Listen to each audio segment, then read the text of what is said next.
নমস্কার, কেমন আছো সবাই? আমি সঞ্চিতা চলে এলাম নতুন একটা ব্লগস ভিডিও নিয়ে। তো আজকে হলো শনিবার। আগের ভিডিও তো তোমরা দেখেইছো যে আমরা কোথায় যাচ্ছিলাম।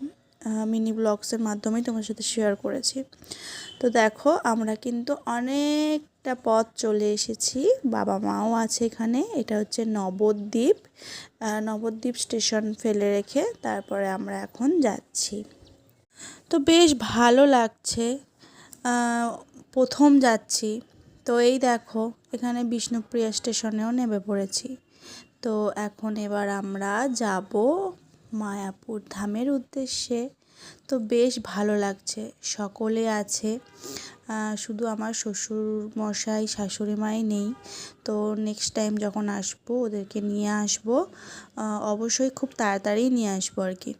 তো আগে আমরা একটু ঘুরে টুরে দেখবো, তারপরে তো ওদেরকে নিয়ে আসবো। এই দেখো এখানে কিন্তু আমরা তিলক কেটে নিয়েছিলাম, মানে স্টেশন থেকে নেবে হচ্ছে আমাদের যে ফেরি ঘাট, মানে ঘাটেতে লঞ্চ পারাপার করতে হবে। তো সেখানে আসতে না আসতেই এখানে আমাদের তিলক কেটে দিয়েছে। তো যাই হোক, হরে কৃষ্ণা। তো এখানে দেখো আমার তো বেশ ভালো লাগে এরকম তিলক কাটতে। তো আমরা সকলেই কেটেছি।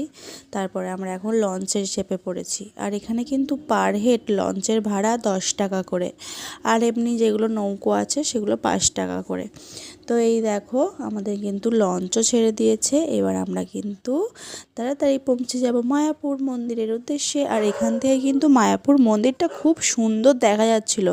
মানে আমার ক্যামেরাটা তো অতটা ভালো না, তাই জন্য তোমাদের সাথে আমি মানে দেখাচ্ছি, হয়তো মানে বুঝতে পারবে না। কারণ এই যে লঞ্চটা যাচ্ছে তারই ওপিটে হচ্ছে দেখা যাচ্ছে, কিন্তু যেহেতু একটু কুয়াশা ছিল তার জন্য দেখা যায়নি।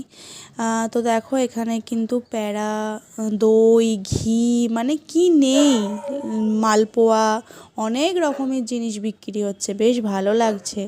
আর দেখো চলেই এসেছি। এবারে আমরা টোটো ধরবো। তো টোটোতে চেপে পড়েছি সকলে মিলে। এখানে টোটোতেও মানে 10 টাকা করে নিয়েছিল। তো আমরা 8 জন গিয়েছিলাম, মানে 8 জন ছিলাম আর কি। তো বেশ ভালোই মজা হয়েছিল, ঘোরাও হয়েছিল, খুবই ভালো লেগেছিল। তো চলো এবার টোটো থেকে নেবে তো আমরা রুমে যাব, রুম দেখতে হবে কোথায় থাকবো কি না। আর এখানে আস্তে আস্তে আমার তো গোপী ড্রেস যেগুলো, আমার তো পুরো মন ছুঁয়ে যাচ্ছে, মনে হচ্ছে কোনটা ছেড়ে কোনটা নেব বা দেখবো এরকম লাগছিল। তো এই দেখো আমরা কিন্তু মেন গেটের সামনে চলে এসেছি মায়াপুর মন্দিরের। এবার আমরা ভেতরে ঢুকবো, ঢুকে রুম খুঁজবো। তো চলো নেক্সট ভিডিওতে আবারও তোমাদের সাথে শেয়ার করবো, ততক্ষণের জন্য টাটা।